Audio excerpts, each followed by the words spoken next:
નાઈ ધોઈ પૂજા કર્યાનું સ્વામિનારાયણ હરે સંવત 1882 ફાગણ સુધી એકાદશીને દિવસ સ્વામી શ્રી સહજાનંદજી મહારાજ શ્રી અમદાવાદ મધ્યે શ્રી નરનારાયણના મંદિર આગળ વેદીને વિશે પાટ ઉપર ગાદી તકિયા નંખાવીને વિરાજમાન હતા અને ધોળો ખેસ પહેર્યો હતો ને ધોળી ચાદર ઓઢી હતી ને મસ્તકને વિશે ગુલાબી રંગનો ફેંટો બાંધ્યો હતો ને તે પાગને વિશે ગુલાબના પુષ્પના તોરા ઝૂકી રહ્યા હતા ને કાનને ઉપર ગુલાબના 2 ગુચ્છ ખોશ્યા હતા ને કંઠને વિશે ગુલાબના પુષ્પના હાર પહેર્યા હતા ને 2 ભુજને વિશે ગુલાબના બાજુબંધ બાંધ્યા હતા ને 2 હાથને વિશે ગુલાબના પુષ્પના ગજરા પહેર્યા હતા.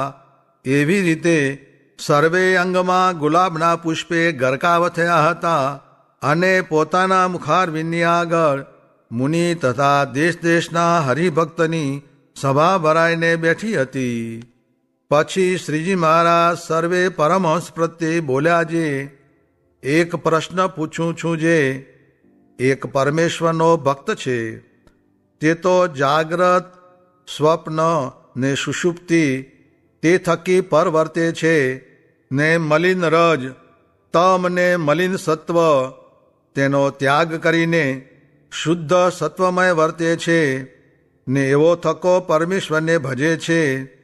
અને બીજો જે ભક્ત છે તે તો ત્રિગુણાત્મક વર્તે છે ને પરમેશ્વરને વિશે તો અતિશય પ્રીતિએ યુક્ત વર્તે છે. એ 2 ભક્તમાં કયો ભક્ત શ્રેષ્ઠ છે? પછી સંત મંડળે તો એમ કહ્યું, જે ભગવાનને વિશે પ્રીતિવાળો શ્રેષ્ઠ છે.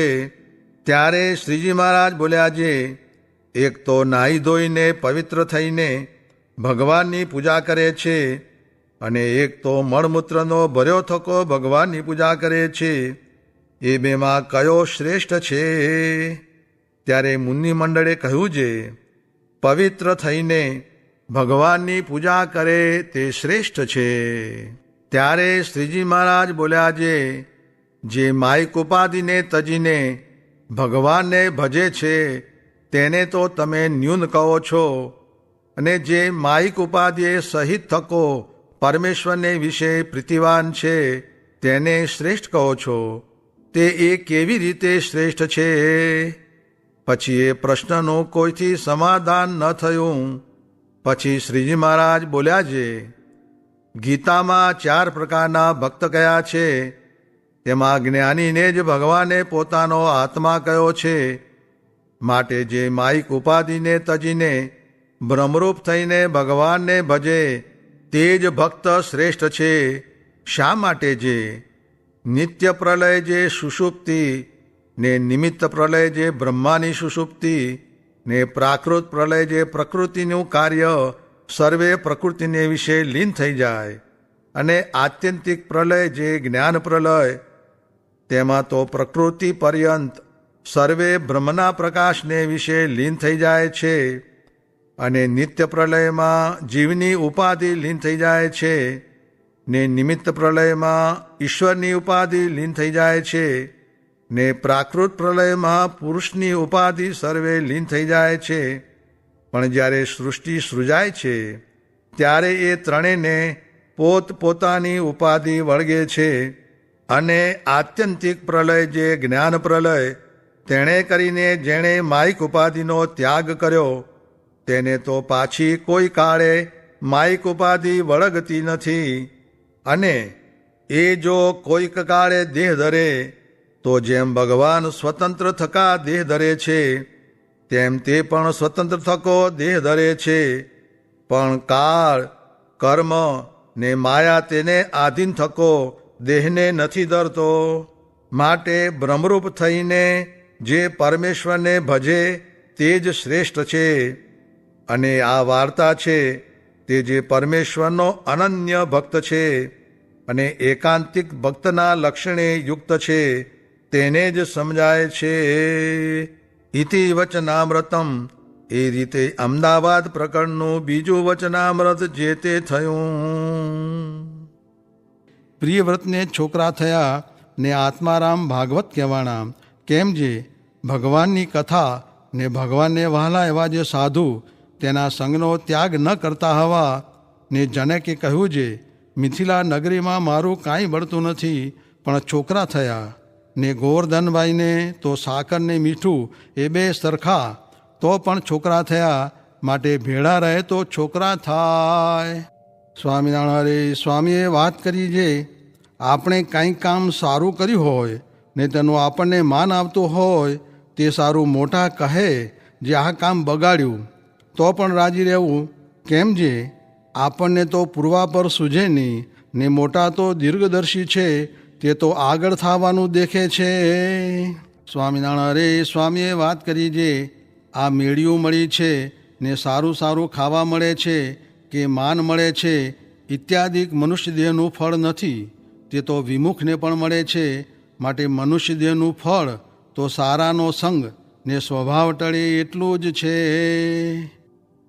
સ્વામિનારાયણ સ્વામીએ વાત કરી છે, એકાંતિક સાધુ વિના બીજા કોઈને જીવનું સાચું હેત કરતાં આવડે નહીં ને બીજા તો હેત કરે તે ઇન્દ્રિયોનું પોષણ કરે તેમાં તે મૂળગું અવળું થાય. સ્વામિનારાયણ હરે સ્વામીએ વાત કરી છે, ભગવાન ભસતા લોકનું દુઃખ આવે ને દેશકાળનું દુઃખ આવે પણ પાછું પડવું નહીં, ધીરજ રાખવી, ધીરે ધીરે બધા ટળી જાય પણ પાછો પગ ભરવો નહીં. ત્યાં દ્રષ્ટાંત દીધું છે, પ્રદ્યુમ્ન યુદ્ધમાંથી પાછા હઠ્યા નહીં, પછી ભગવાને શંખ વગાડ્યો તેથી સર્વે નાશ પામી ગયા. તેમ શંખને ઠેકાણે આ સાધુની વાતું છે, તેથી સર્વે નાશ પામશે. માટે ધીરજ રાખવી, પાછું પડવું નહીં. તે ઉપર સત્સંગીને સત્સંગ કરતાં ઘણીક ઉપાધિ આવેલી તેની વાતો કરી, તથા મૂર્ખની સમજણ જે રાજાને ચાકરે સભામાં બાટીઓ આપી તેની વાત કરી. સ્વામિનારાયણ હરે સ્વામીએ વાત કરી છે, વાસના તો એમ ટળે છે, આપણા સત્સંગના બધાય મોટેરા સાધુ ભેગા હોય ને શ્વેતદ્વીપ જેવું ધામ હોય ને બ્રહ્માના કલ્પ જેવડી આવરદા હોય તો બધાય પાસેથી એક એક બબ્બે લક્ષણ શીખાય. નહીં તો એ બધાય સાધુના લક્ષણ એકમાં હોય તેનો સંગ કરીએ તો વાસના ટળી જાય. સ્વામિનારાયણ હરે સ્વામીએ વાત કરી છે, ખરેખરો જીવ સોંપીને તેનો થઈ રહે તો સિંહનો માલ શિયાળ્યા ખાઈ શકે નહીં. સ્વામિનારાયણ હરે સ્વામીએ વાત કરી છે, કામ, ક્રોધ, માન, ઈર્ષ્યા ને દેહાભિમાન એ સર્વે મૂકશે ત્યારે ભગવાન ને ભગવાનના સાધુ રાજી થશે. હરે સ્વામીએ વાત કરી છે, નિર્મળ અંતઃકરણ કરીને એમ જોવું છે, જે વાત થાય છે તે આ સાધુથી થાય છે. તે આ સત્સંગ ઓળખાણો ને ભગવાન તથા સાધુ ઓળખાણા એ જ મોક્ષનું દ્વાર કહ્યું છે. પ્રસંગ મજરમ પાશમ એ શ્લોક બોલીને કહ્યું છે, દ્વાર વિના ભીતમાં માથું ભરાવો જોઈએ, જવાય નહીં. માટે તેવા સાધુ સાથે જીવ જોડવો ને યોગ વિના ભેળા ન થવાય. ને યોગવાળો ભગવાનને અખંડ ધારે, પણ જો આવો યોગ હોય તો ઠીક, ને તે ન હોય ત્યારે સાંખ્યનું કામ પડે છે. ને પ્રકૃતિ સુધી તેના રૂપને જાણી મૂકે ત્યારે નિર્વિઘ્ન રહેવાય. તે ઉપર યોગને સાંખ્યનું વચનામૃત વંચાવ્યું ને કહ્યું છે, તે સારું એ શીખી રાખવું. ત્યારે કોકે પૂછ્યું છે, એવા શબ્દ પડે છે પણ રહેતું કેમ નથી? એટલે સ્વામી કહે, અનંતકાળ થયા ગોટાને ગોટા વાળ્યા છે ને હમણાં પણ ઘણું ખરું એ જ થાય છે. અને આ તો એક આનો પા આનો કોકે કર્યું છે તે ધીરે ધીરે બહુ શબ્દ થશે. સર્વત્ર જંતોર વ્યસનાવગત્યા, સર્વે જોવું છે કેટલાકને દાણા નથી મળતા ને ભગંદર, જળંધર, કઠોદર એવા અનંત રોગ થાય છે. ને વણથળીના બળદનું, મારવાડના ઊંટનું ને પિશોરીના ગધેડાનું એ સર્વેના દુઃખ જોવા ને ઢોરને 4 મહિના ચાંદ્રાયણ ઉનાળામાં થાય છે. એવા જન્મ મરણ, ગર્ભવાસ, 84, જમપુરી એવા હજારો દુઃખ છે. તે જન્મ મૃત્યુ, જરા વ્યાધિ, દુઃખ દોષાનું દર્શનમ.